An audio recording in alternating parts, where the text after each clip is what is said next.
जय श्री राधे, जय श्री श्याम। नमस्कार मेरे प्यारे मित्रों, जैसे कि हम आप लोगों को पूर्व में बता चुके हैं कि दीक्षा के सामान्यतः जो तंत्रात्मक साधनात्मक दीक्षाएं हैं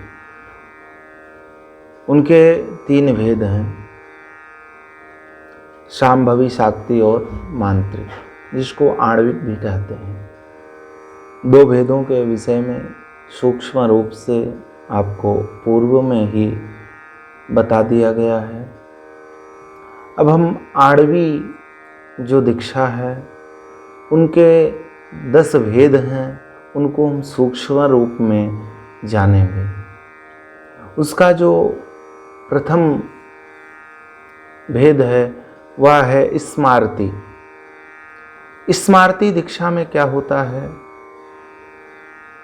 जब शिष्य और गुरु दोनों असहाय स्थिति में हों या साधना के उच्च स्थिति को प्राप्त कर चुके हों, ऐसी परिस्थिति में दूर से ही गुरु शिष्य का स्मरण करे और शिष्य भूत शुद्धि, न्यास इत्यादि के साथ लय योग में गुरु का स्मरण करें और उस योग में जो शिक्षा और दीक्षा प्राप्त होती है उसे मानसी स्मार्ति दीक्षा कहते हैं। दीक्षा का जो दूसरा भेद बताया गया है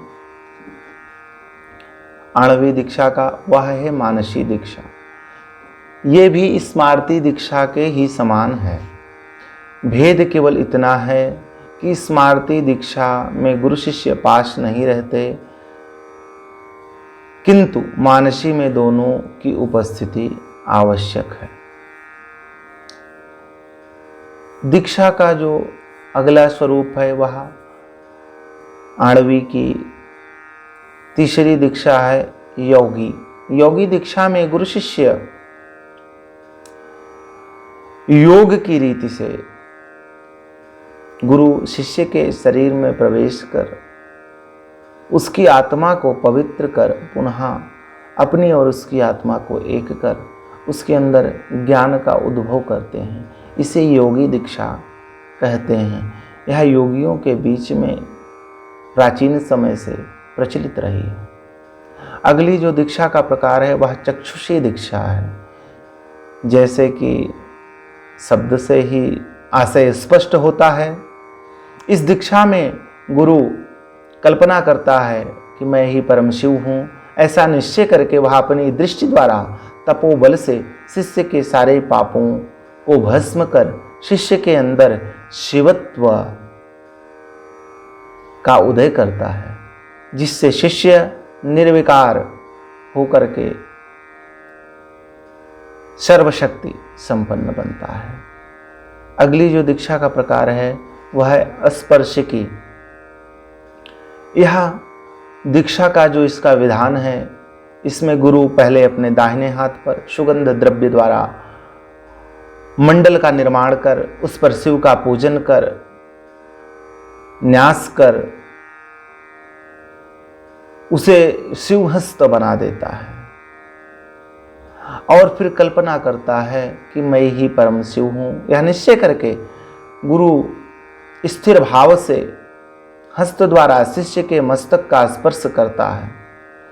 उस शिव हस्त के स्पर्श मात्र से शिष्य के अंदर शिवत्व का उदय होता है, पाप का नाश होता है। इसे स्पर्शिकी दीक्षा के नाम से जानते हैं।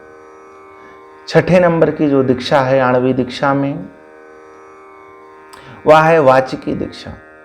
इस दीक्षा में गुरु पहले अपने गुरुदेव का चिंतन करते हैं, अपने मुख को उनका मुख समझ करके शिष्य के शरीर में न्यास आदि करके विधि विधान से मंत्र प्रदान करते हैं। इस दीक्षा को वाचिकी दीक्षा कहते हैं। दीक्षा का जो अगला प्रकार है उसे मांत्रिकी दीक्षा कहते हैं।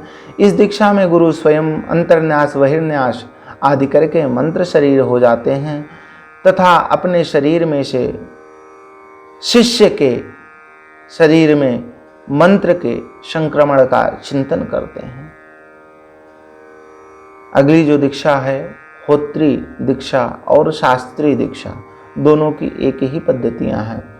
यह भगवत प्रेमी भक्तपारायण शिष्य के लिए प्रदान की जाती है। उसकी योग्यता के अनुसार वैदिक स्वरूप में ये दोनों दीक्षाएं प्रदान की जाती हैं। अन्य जो दीक्षाएं अभी तक बताई गई ये तांत्रोक्त दीक्षा हैं। अगली जो दीक्षा है 10वीं अभिषेचिका। इसमें सर्वप्रथम गुरु एक कलश लेता है और उस कलश में शिव और शक्ति का पूजन करके उस कलश के जल से शिष्य का अभिषेक करता है।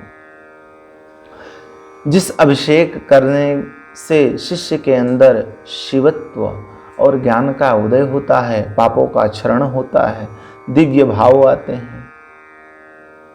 ये जो दीक्षा के 10 प्रकार बताए गए हैं आपको, ये सारे स्पर्श दीक्षा से ही संबंधित हैं। ये सारे शक्तिपात से ही संबंधित हैं। गुरु जब शक्ति संपन्न होगा तो वह अपने शिष्य के अंदर अपनी शक्तियों के बल पर शिष्य को मजबूत बनाएगा और शिष्य के अंदर सद्भावों का उदय कर देगा, दुर्भावों का नाश कर देगा, दुर्गुणों का नाश कर देगा और उसे परम पवित्र बना देगा, जो दीक्षा का मूल अर्थ है। जय श्री राधे, जय श्री राम।